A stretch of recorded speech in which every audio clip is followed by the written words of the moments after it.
Hello everyone, this is Jose Mora from Tottengott, from Mad Rovers. I'm going to talk a bit about some of the most influential and inspirational albums of my life. We were invited by our friends from the Metal Crypt to talk about it a bit, and let's use the opportunity. Let me tell you that it's impossible to select four or the four most inspirational albums of my life.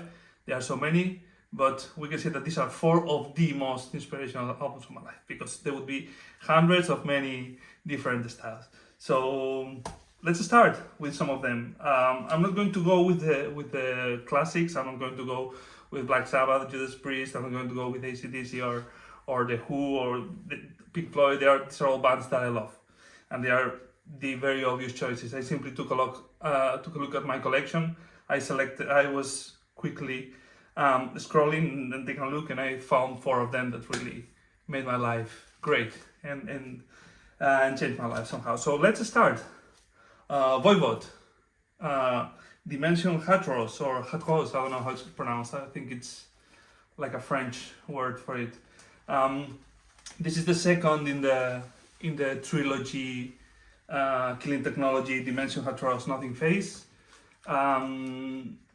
More proggy than Killing Technology, less thrashy, and yeah, a bit more straightforward than Nothing Phase, that where they already went full prog.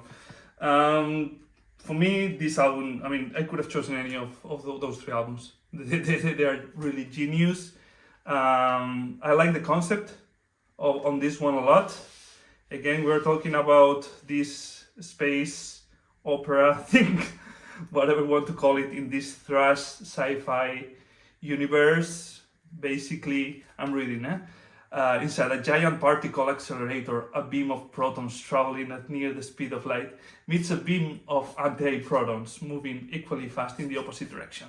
The protons and mirror image antiprotons annihilate each other, creating the fiery chaos of a parallel microgalaxy. So basically, a microgalaxy is created, and our friend Corbu, the Voivod, travels through this microgalaxy, getting to understand the different cultures and the different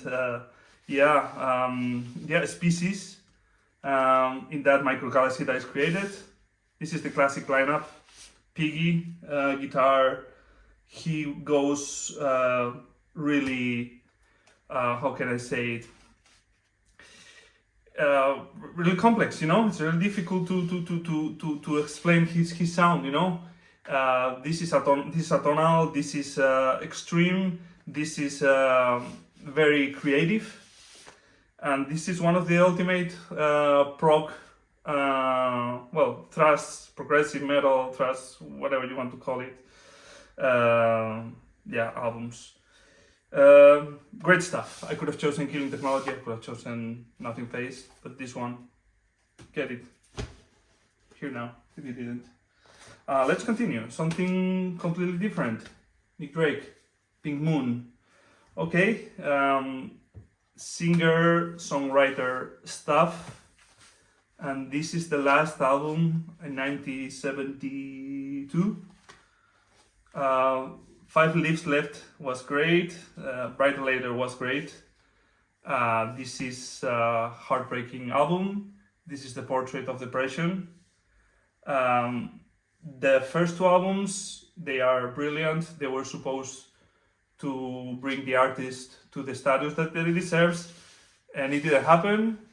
He had a lot of mental illnesses. He had a lot of complexes with depression, with anxiety, and this is the Portrait of Depression. Okay, guys, this is an album that went from a very arranged album with the strings, with a full band, with a beautiful album as it was Brighter Later, to a completely naked songwriting. This is one voice and this is one guitar, 95% of the album. It has some small piano here and there, but yeah, every song is beautiful.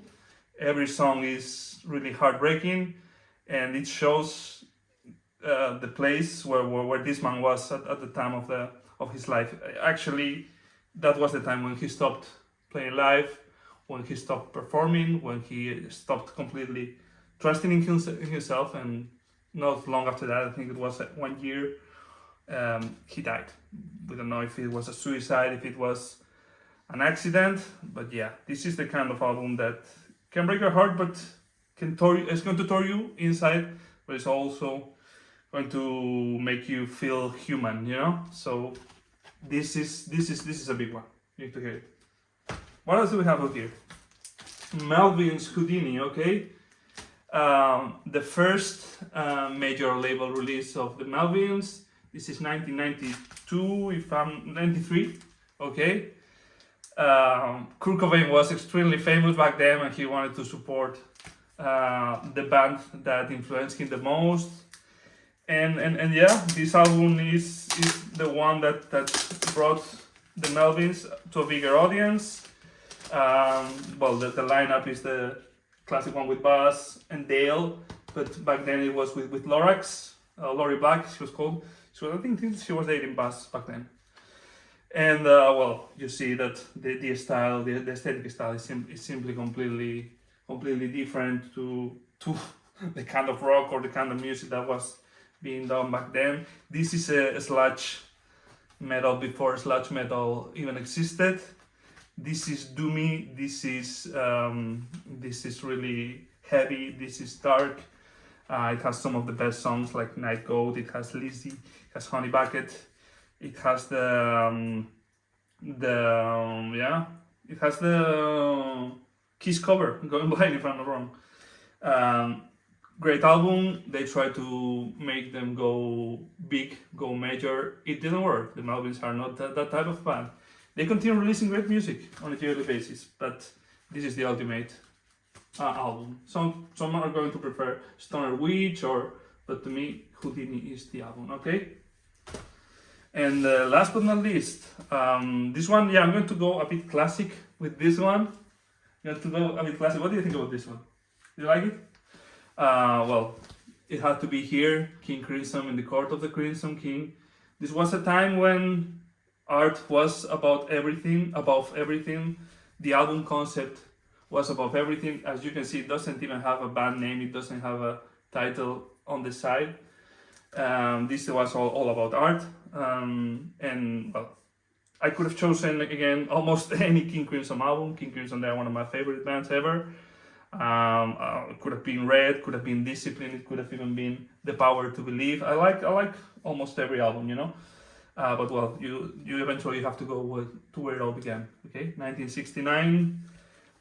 It's not the classic lineup, but it's the classic lineup that made this album with Greg Lake. Well, obviously it's Robert Fripp, Ian MacDonald, Michael Gills, and well, it has some of the best songs from the 60s and 70s, you know.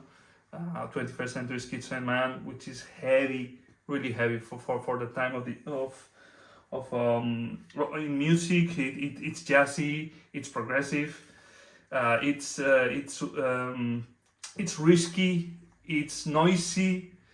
You have Epitaph being this sad ballad type. I don't want to use the word ballad for King Crimson, but this is another heartbreaking doom song.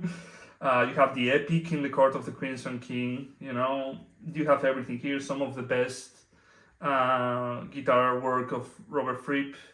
This is the album that invented his style and that no one was ever able to copy or to replicate at the same level. You know, great mellotrons, great production for that year. And that's it. I mean, you probably know this one. If you don't know, do yourself a favor. This album is one of the best ever. You know, what can I say? And that's it. That's 4 of the most inspirational albums of my life. As I said, this could have been many others. This could have been, I don't know, Entombed. This could have been Faith No More. This could have been Killing Joke. This could have been Judas Priest. This could have been The Beatles. This could have been Jellyfish. The list is simply huge. I hope that you like this ones, and if you didn't hear it, use the time and do it, okay? Thank you.